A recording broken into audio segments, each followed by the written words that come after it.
My purpose in life is to be more than a rodeo announcer.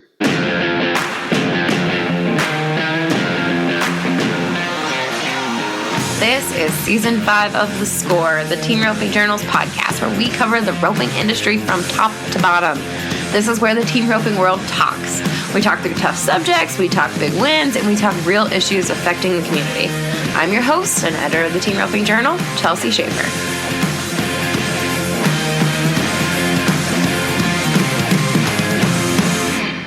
Hey ropers, it's Jenna. Welcome back to The Short Score. On this week's episode, we tapped Casey Allen over at The Breakdown to talk with Anthony Lucia, who needs no introduction. You can read his full interview online at teamropingjournal.com, but we're going to go ahead and get right into today's episode, brought to you by Purina.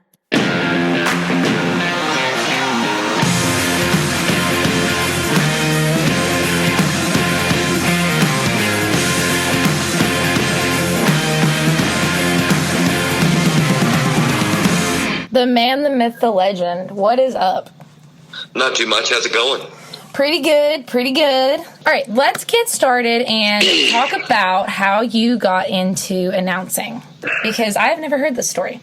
Okay. So I grew up in rodeo, and my dad had specialty acts. He had a monkey named Whiplash that rode a border collie that chased sheep around. He had a trick horse. He was a clown before that. Anyways, everything I knew was rodeo.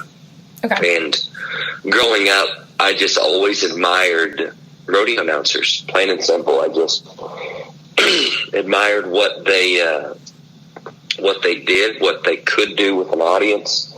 I admired their job, and I just really loved it. And so it took me a long time though to really realize that that's what I wanted to do, because I wanted to rope, I wanted to trick rope. I trick roped obviously before I roped.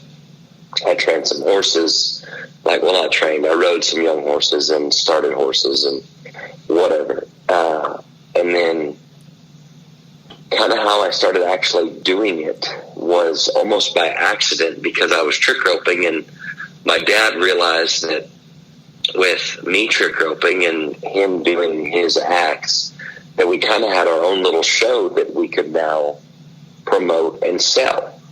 So in Austin, Texas, they hire us to do, this was probably, 2003.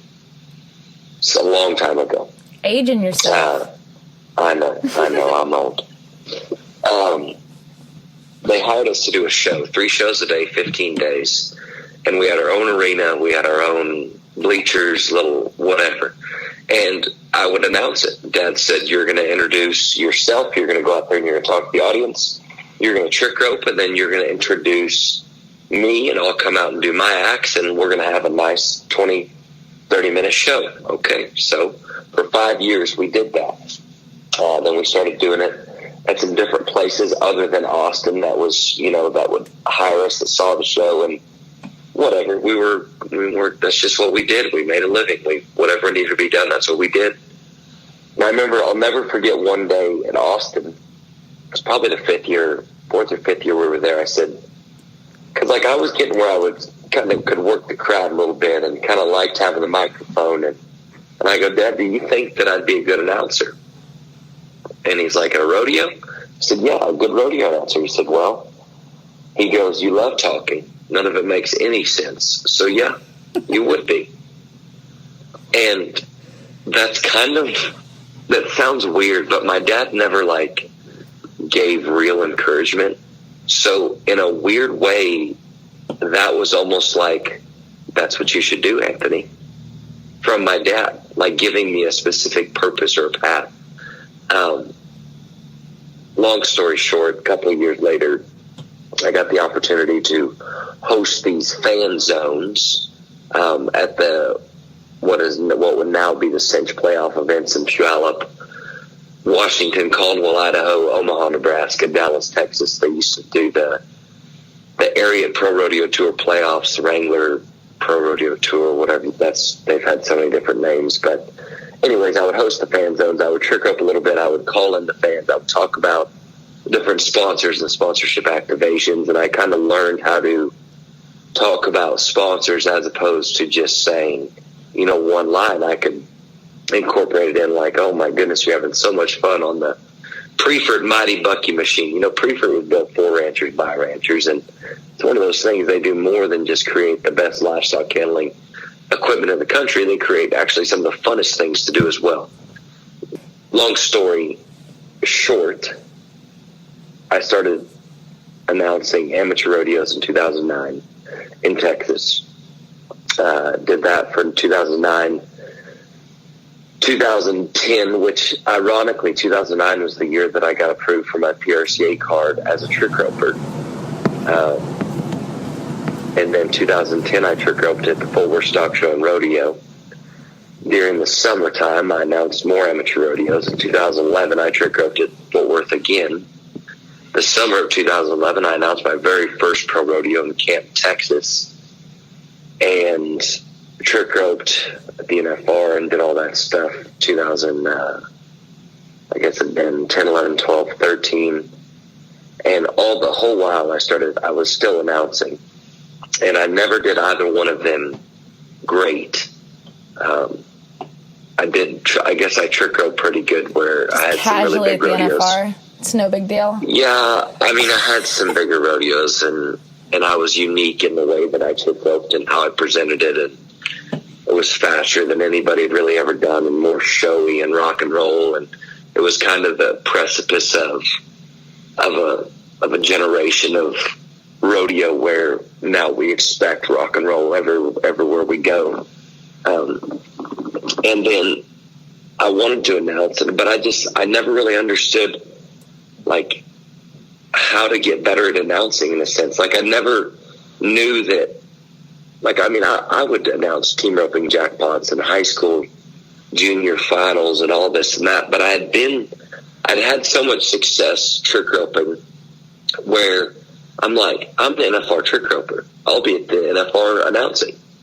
Like that was just how my brain worked, where I didn't fully understand that you have got to announce a lot of performances and you have to do a lot of things to be able to be considered announcing or like as a good announcer. And it was one of those things where I didn't really know how, and I wasn't getting any jobs, to be honest. I had, 6 or 7 performances, whatever. And I hated doing amateur rodeos. I hated doing it. So I got out of it as quick as I could. And I wouldn't go back to amateur rodeos. And then I started doing television. And I started broadcasting and doing all the Ride TV stuff and the Ritos of Downs and the rodeos and the different NBHA World Championships. And then I got into doing PBRs, and then announcing kind of took a back burner. And I still learned a lot through all those things. And then I did stuff for CBS with the WCRA, and I did the Pro Rodeo Tour in Caldwell. I did for the Pro Rodeo TV, and really thought that I was going to be a TV guy. But my heart was never there, and I never enjoyed it like I did when I did get to announce live events. And in 2020, I made the decision, no more TV, and go full-bore into rodeo announcing. And in 2021, I worked 70 or 80 performances. This year's going to be that much more. Some of the biggest and best pro rodeos in the country. And yeah, and now it's just awesome. So did you ever have a specific mentor kind of besides your dad at the beginning, or did you just study and learn on the fly and kind of adapt? My dad obviously was a big help, but my dad passed away in 2016, so I was really green in my announcing career. And I remember, like, I got a DVD of me announcing Mesquite Championship Rodeo. I think it was in 2015 or 16, and I remember him coming over to my house, and I showed it to him, and he listened, and it wasn't. He never Dad knew what a good announcer was supposed to sound like, but he didn't know how to do it. You know what I'm saying? Does that make sense? It's like you see in team roping, you know what a good run's supposed to look like, but I can't tell you how to do it.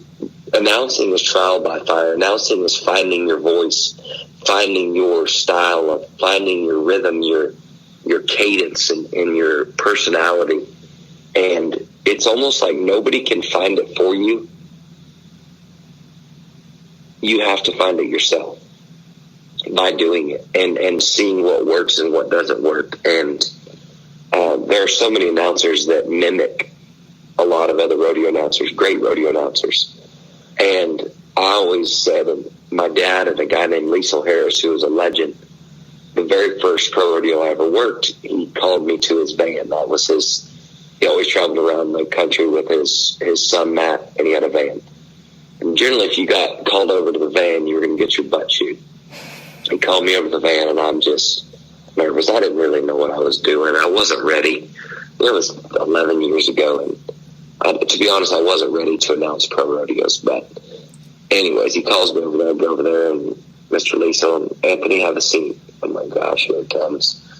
He goes, tonight I heard about 6 different announcers. I said, what?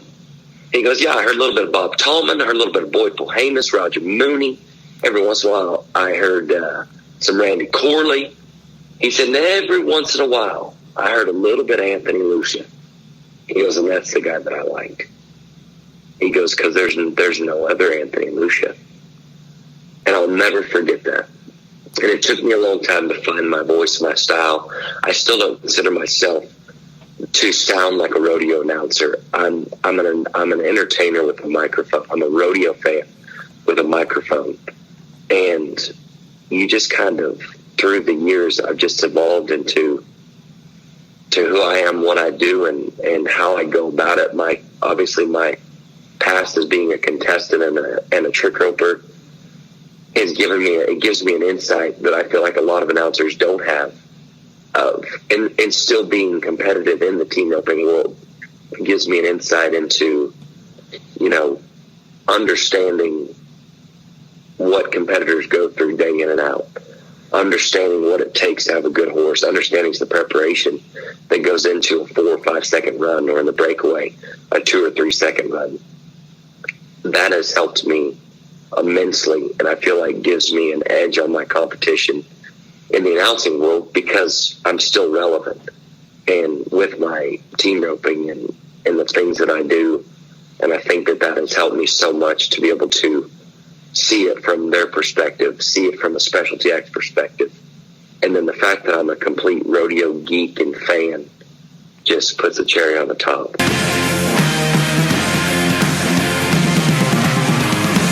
Your horse has unique feed needs, and Purina has you covered. From breeding and growing to senior horses, from performance horses to easy keepers, and everything in between, Purina has an extensive portfolio of research-backed options for your horse. There's no shortcut for quality nutrition. Cheaper isn't cheaper if it doesn't work. Put their research to the test. Find optimal nutrition at any level at your local Purina retailer, or visit purinamills.com to learn more.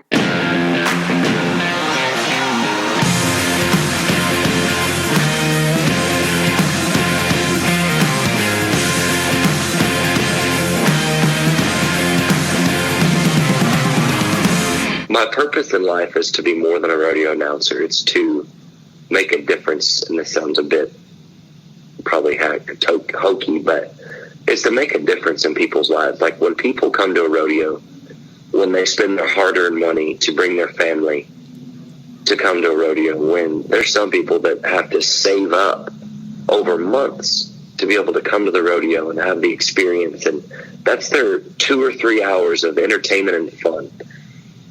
Whether they're rich, whether they're poor, whether they're first-time rodeo fans, whether they're long-time rodeo fans, whether they don't even know if they're a rodeo fan or not, I want them leaving that arena, no matter how big or small the rodeo is, feeling like they just watched the greatest movie they've ever seen live, the greatest sport they've ever seen, the greatest story they've ever watched or witnessed or read about or seen. I want them to experience something that changes them, that makes them feel like they can go out and conquer anything, that makes them feel like that they can accomplish anything that they set their minds to, that every little kid there knows that they can dream as big as they want as long as they follow it up with hard work.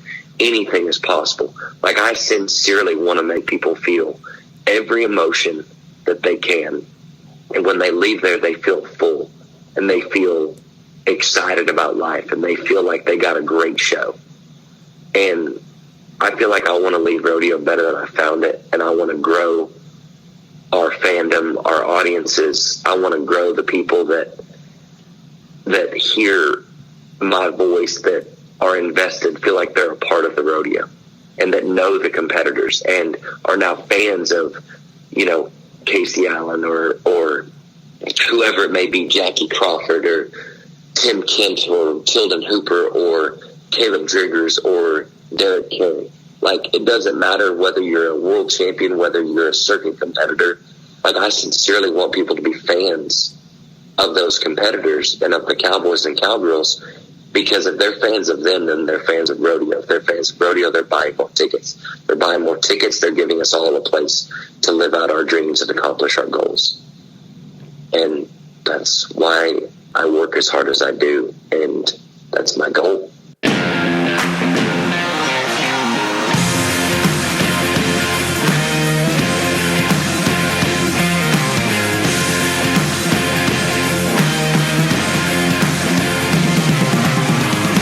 I hope you all enjoyed today's episode. Thank you so much for listening, and thank you to our sponsor over at Purina for bringing you this episode.